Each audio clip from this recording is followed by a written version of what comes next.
we're certainly on the other side of youth. And I think that because we are 5 really, really good mates, and we were mates before the band, there's no airs and graces. So if one of us is acting like a knobhead, we'll get told that we're acting like an idiot or whatever. Do you know what I mean? And we all know it's not a nasty, like having a go at somebody, but it's just, listen, you've got to edit it here because we're in this band for a ride, and it can, what's the point in like destroying it just because somebody can't take criticism or can't give criticism either.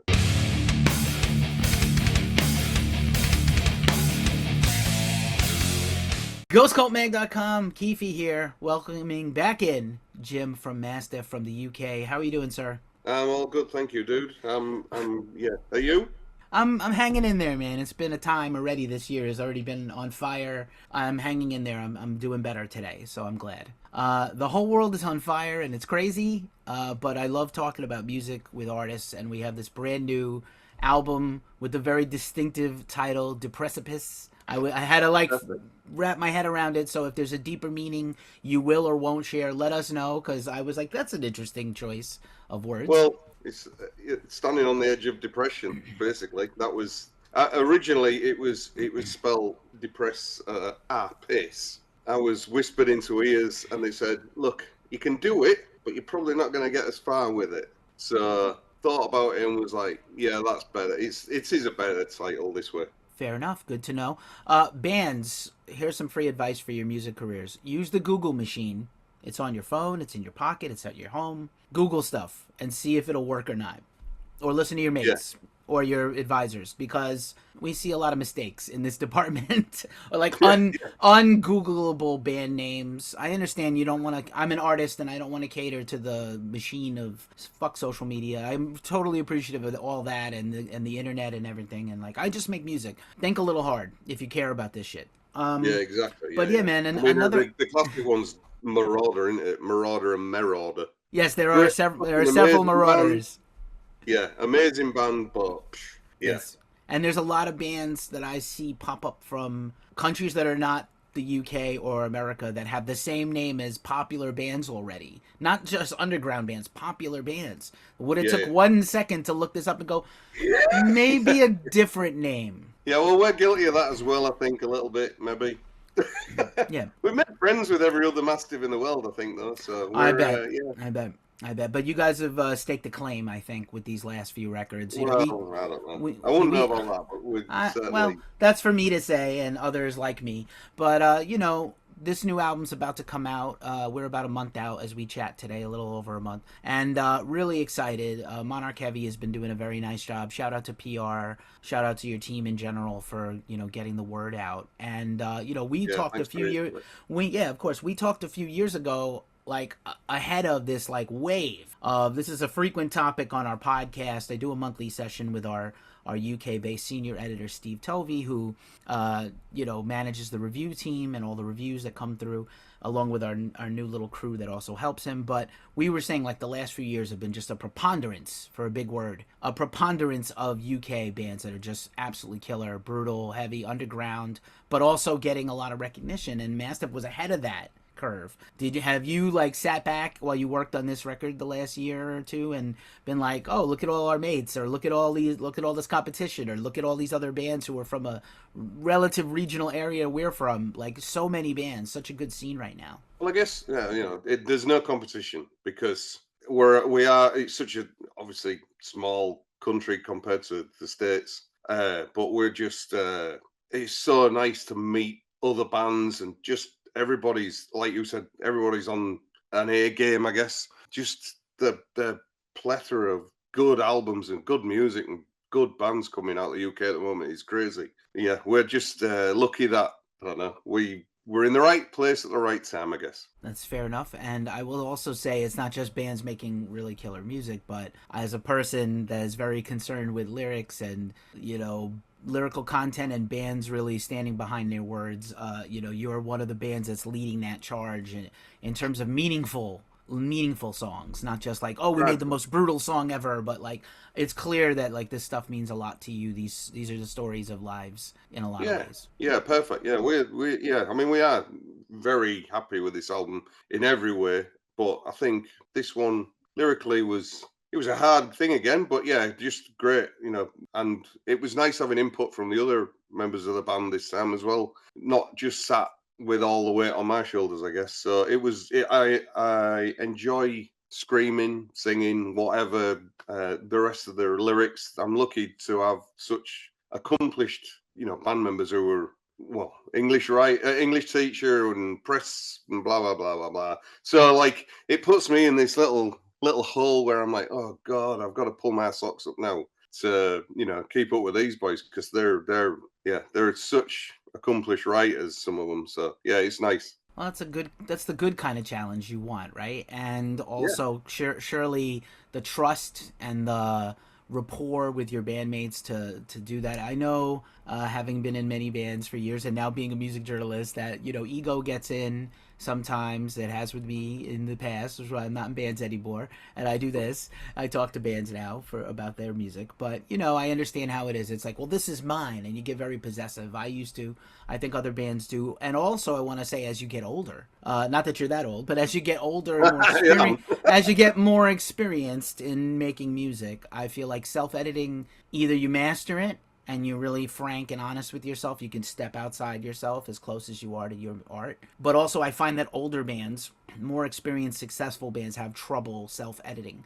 Is that a thing for you guys? Do you guys sort of pick things apart until you're all happy with it, or does it kind of get to a place where everybody's comfortable and it's enough? No, I think it's more we get to a place where we're all comfortable, but I think also, you know, the age thing works in our positivity because we're not old blokes, but you know, we're certainly on the other side of youth. And I think that because we are five really, really good mates, and we were mates before the band, we there's no airs and graces. So you know, if one of us is acting like a knobhead, we'll get told that we're acting like an idiot or whatever. Do you know what I mean? It's there's and we all know it's not a nasty, you know, like having a go at somebody, but it's just listen, you've got to edit it here because we're in this band for a ride, and it can, you know, what's the point in like destroying it just because somebody can't take criticism or can't give criticism either. So yeah, well, I think the age thing works in our benefit, and because as I say, we're such good friends, we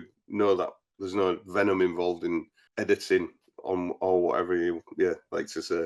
I'd love to hear that, and I would say also, like everything else in life, it's relationship management, and maybe all these fake personas and online keyboard warrior things, real life relationships will hopefully be more in the future than in the past Oh yeah, because, yeah, yeah, like, yeah. you know, you need to count on Well, real. yeah, again, well, back to that then, the keyboard warrior thing. None of us are keyboard warriors because we're all bloody old gammons. Do you know what I mean? We're all daft as brushes, and none of us have.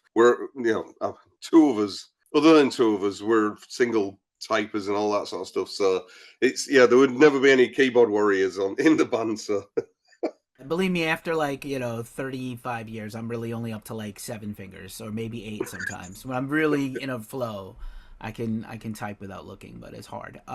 This record is so tight sounding, and I wondered. I don't think this came up the last time we chatted, but I was wondering if the band does a lot of pre-production, or you guys are just that good in the studio, or the finished product is just that good because it sounds very tight, almost like it. I know I don't think it was live recorded live in a room, but it almost feels like it.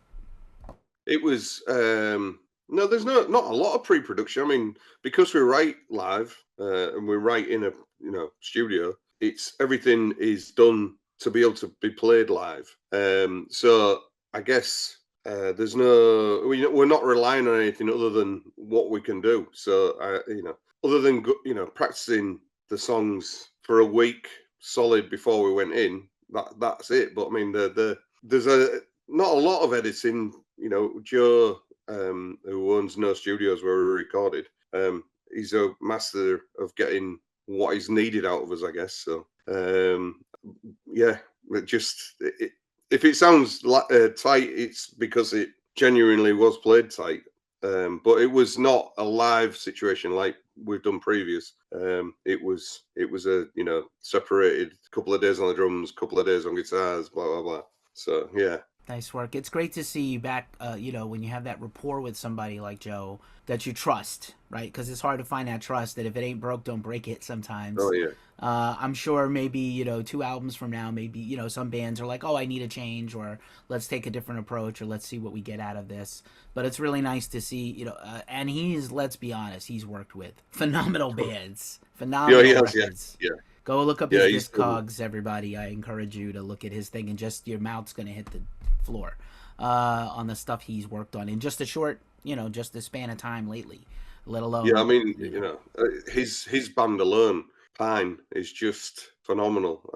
They're just one of my favorite bands, and well, probably one of the top UK. I don't know what he would like it to be called because it's sort of like instrumental. I don't think it's death metal. I just think it's just proggy. I don't know. Black metal. It could be anything really. You go back to these putting bands in genres, and you're putting a genre on something, and the actual writer or the band are not. They're like, what the hell's that? We're not that, or they don't see themselves. So it's we just Sorry, I'm rambling there. no, you're good.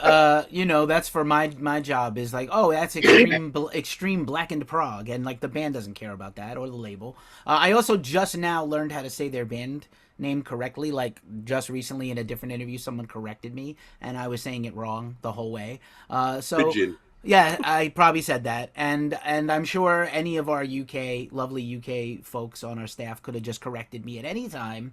It's kind of like if you have like a little something, hey, you got spinach in your teeth or something, buddy, like, get that thing out. Like no one told me, and I'm just out here making an ass of myself. So it's okay. I guess it's for my benefit to get humbled. That's I sometimes you punching down is transgressive, and sometimes you punch down on yourself. But It's maybe but your counterparts maybe didn't realize it was wrong either. So there you go. I'd like to think they know because they're pretty smart. Some of them were magazine folks and very well experienced writers and reviewers. So I hope they knew, and I'm just a buffoon. So that's fine. I'll clown myself all day long. I have, like if you don't understand that life is a joke sometimes, you got to give it to yourself. But yeah, man, it's just I also, before we jump into the track by track a little bit, I love this album artwork. I'm a huge fan of Shades of Grey, and I know the meme has been going around. We definitely shared it. That was like grayscale. I believe in grayscale supremacy, and the guys bowing down. And it's all the gray album covers: Electric Wizard, Dark Throne, and this album is beautiful, and it also kind of sums up, I think, the feeling of some of the music, which is rare to match up like emotions with the tenor of the songs. Yeah. So well, True Spilt Milk, who designed it and obviously artwork made it. He's had the album for a while. So he goes away, and because he did Leaving the Ashes of the Earth as well. So it was his take on that. So we trust him again with this. He went away, listened to the album lots, and came up with this superb design. And we were like, okay, yeah, first hit, first try, and it was perfect. So he's a very clever boy. He's we owe a lot to him. Right on. It's great. You have a really great unit around you, and again, shout out to Monarch Heavy and Monarch Music Group. They continue to do a wonderful job. Already had a bunch of banger albums out this year. Lord Dying is one of my favorite records of last month, and fantastic label. And what I like about that label is really they don't have too many bands that sound alike. They're all heavy, or in the case of like Zakk Wylde and Black Label Society, rock and metal. But like I like that the diversity of that label could be, it's really cool what they put together in a few years. Oh yeah, we can't believe we're on it. We're how lucky we are to be. Some of the names that are on that label are just unbelievable. I mean, it's all credit due to them. So we don't really know why we're on it. That's the best. I hope they see this and they hear that. Don't look at there's an expression, don't look a gift horse in the mouth, right? Like you guys have earned everything you get, and I hope it keeps going. And I usually say something like that at the end, but I'm just gonna telegraph my feelings now. And while we're at it, to keep me from this verbal diarrhea, let's go into the track by track. Whatever you feel like sharing about each song is fine. Doesn't have to be too deep if you're trying to keep some stuff secretive. The album opens with this banger song, Bite Radius, right? Oh, so good. It's it is. I don't know where to go with it really. Bite Radius is It was one of the very first tracks I think we wrote for the album, really. It was, as all our tracks were just, when you're trying to, what the other chaps in a band have written, you're trying to put lyrics to something, it's a big job to put on your shoulders. So what they achieved with that music is unbelievable, really. What can I tell you about the lyrics, really? I don't really. I'll have to refresh my mind, I think, on where we went with it. I think, yeah, it's since April since we recorded this, so it's yeah, and we aren't playing the songs again till the end of March. So right, so bite radius, you ask. It's pretty much about life in general, not life in general, but just throwing yourself at the wall and not getting a lot back from it. Like life is at the moment anyway. It's just a horrible crap world at the moment, shit world, whichever way you want to say. But it's I think it's a lot to do with that and everything coming at you. And I think this is where the idea for the Deprecipice thing started as well. So it was the depressive weight of the world on your shoulders and what have you. So I think that's where the thing in my mind started to come from this. So It's a banger to start the record, that's for sure. The second track is "Everything Is Ending." Again, there is a little bit of a running theme with it. So again, it's back to the world being a shit pit. Everything is ending, isn't it? Everything returns to not to be too depressive about it, but yeah, everything is ending. It sort of sums itself up in the title, really. True that. The next track is "Void." So Void is the track I was on about with Jam, our guitarist. He wrote this. So as we were pretty much going into the studio to write this album, or to record the album, sorry, his mum passed away. So I didn't have anything fixed lyrically wise. And because we all have an input, like I say, on this album, he went away and wanted to write a tribute to her, which is what this is. It's an amazing piece of writing. I wish I was this good at writing. It's such a heartfelt song or heartfelt lyrics. And I'm proud to be able to sing this for him. With him trusting me with it, I guess. Right on, and sorry for your loss and Jim's loss. Just yeah, the life takes a toll. The next track, yeah, for sure, it's not gonna stop. The next track is "Cutthroat." Cutthroat is it's more of a not an instrumental because it's got Ethan from Primitive Man on it, but Dan, our bass player, he's into noise rock and just noise in general, and he's got a band called Cattlefack, and so this little bit of an input from, or not a little bit of an input, but this song was pretty much Dan's. He wrote this, managed to. We don't really know ourselves how we managed to get Ethan on it, but Ethan said, "Yeah, great, I'll do it." And yeah, so it's more of a noise track with Ethan singing on it. So I'm not actually even part of this track, but it is a banger of a soundscape, I guess. Right on. And Ethan, his name is, if we had, our different HQs, the hallowed halls of Ghost Cult, whatever that means, Ethan is in the, at the top top of our incredible guy, incredible artist, everything he's done for underground music himself. Oh yeah, yeah, and he's such a humble man, to just say, "Oh yeah, I'll do that for you." It's mind blowing, really, for us. The next track is "Skin Stripper." So Skin Stripper started as a little bit of a joke track. It harked back to when we have played the Manchester Academy, and their showers are pretty much the strongest showers you've ever had. So that was the track title came from Skin Stripper. Was where that came from, Skin Stripper. But Jam again wrote the lyrics to this one. I think if I'm right in remembering, he has done this from the lyrical content is more aimed from I think it was a zombie being eaten by a zombie. The viewpoint is reversed. I think that was what he was trying to get across. So it's a little bit tongue in cheek, this one, but yeah, it was that we always try to have at least one fun track on the album. So yeah. Fun in a brutal way. I like it. Yeah. You know, like eaten by a bloodbath or that sort of idea. I think, but it's reversed. Exactly, I like it. The next track on the album is Serrated. So Serrated was the first single of it. We wrote this about, or I wrote this more about, you know, the being or believing your own hype. That's pretty much what this one's about. There's, you know, you can get sucked into the hype machine too easy, especially when you're signed to a label and you've got, like you said earlier, you know, we've got people like Zach Wild and Crowbar and stuff, and people are hyping us up, and you're like, whoa, hang on a minute, just wait a second. But because we're from where we are, we're from Hull, the city is a self-deprecating, nobody gives anyone bigs up, or very rarely gives anyone a big up, and so it's sort of, yeah, it kicks back to that, I guess. A little bit of the reverse, you're not as good as you think you are. Fair enough, and it's important to keep that even keel sometimes. Probably my favorite track on the record, beside Bite Radius, is Worship, the next one.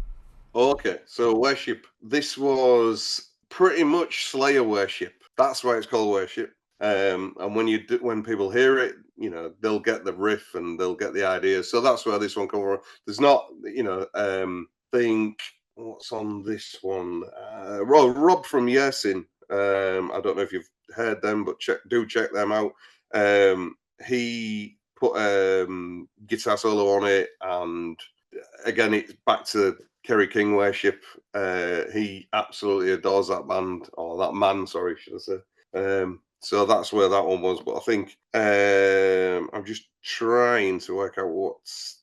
Oh, there you go. Sorry. Yeah. So this one is the political song on the album. I guess it's about, you know, the first lyric is "Prepare the nooses for the liars." So, you know, pretty bog standard hatred of the people who are running the countries and what have you, and the shit that the world's going through. And you know what? It works for our country too. So thank you for that song. And also, yeah, we love Yersin. We gave them a huge review here, and I love that solo is a complete. Whoo! It's a ripper. It's such a Yeah, ripper. well, Rob went away and hit the, you know, all the points. Yeah, we just let him get on with it because we know that somebody with that much talent is not going to let us down. There it is. It's got all the whittly woos if you like that kind of stuff, Yeah, and yeah, I like yeah. that kind of stuff. Being a major Slayer fan, also. We're getting down to the end here. The third to last track is Pitiful. So Pitiful. Oh no, this was the first track that we wrote for the album. So Pitiful has been played live a few times. You know, it's again another sort of politically not charged, but leanings towards assholes in charge again, I guess. So we're not. Yeah, I don't know. I don't know what else to really say about this track. It speaks for itself, I guess. There's a good chant in it. Hopefully, the crowds will start to chant it, which is "fuck this world, let it burn." And it's got a monster of a breakdown in it, and so hopefully we get some feedback with that, and you know, live and what have you. So How did no one come up with that before now? Good job for you, but like how like we've I been don't know. slacking. Yeah, well, yeah, yeah, I guess it's very close to Saving Private Ryan. I think that was where I got a little bit of the idea from. Don't shoot, let them burn. But you know, it pretty much sums up the world at the moment. It is fucked. Completely. Moving on, and this is another interesting one. The Shape, I hope it's a horror movie reference, is the next to last track.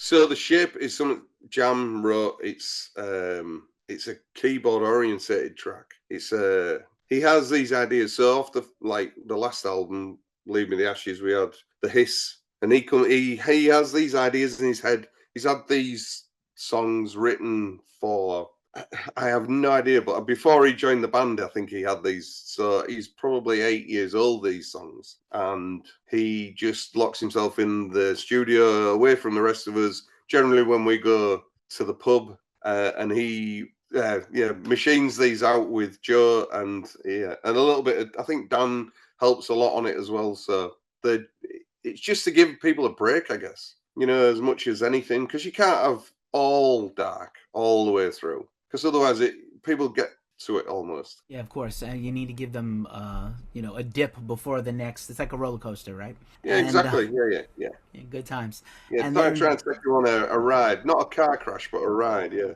hopefully not. And then the final track is Thorn Trauma, a really great closer. Yeah. Again, what can I say about Thorn Trauma? It's slightly more at the Christian side of the world, I think. Hence the Thorn Trauma, the crown, blah blah blah. Without upsetting anybody, obviously we're not here to tell anybody what they should do, but there's a lot of wrong in Christianity or any other religion, I guess. So without stepping on anyone's toes and being a dick for being a dick's sake, because do what you want, worship who you want, do what you want. We're not here to be that, but this is our little dig at the monetary system of worshipping something or someone. Out of curiosity, I could have asked anybody this, but are the churches taxed in the UK? I'm not sure. They're not here. They're taxed somehow. I would Tax-free. not think so. I mean, if yours aren't, we sort of set the system up, I guess. So I would think we're probably more guilty than anyone in the world for this idea of, we'll not tax anybody or not tax the people that have got more money than anybody. So yeah.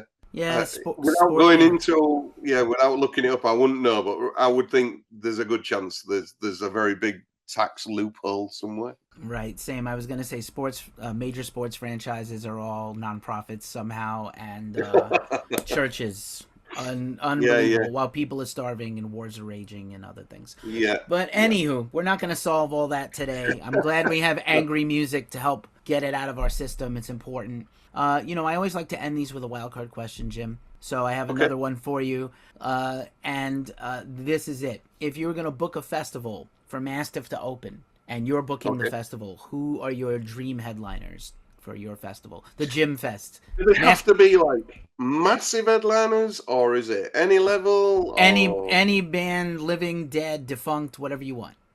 Oh, defunct or dead? No, yeah. So probably Alice in Chains for me. Lane Stanley's Alice in Chains, obviously. I was lucky enough to see him a couple of times, so yeah, I know how good they were.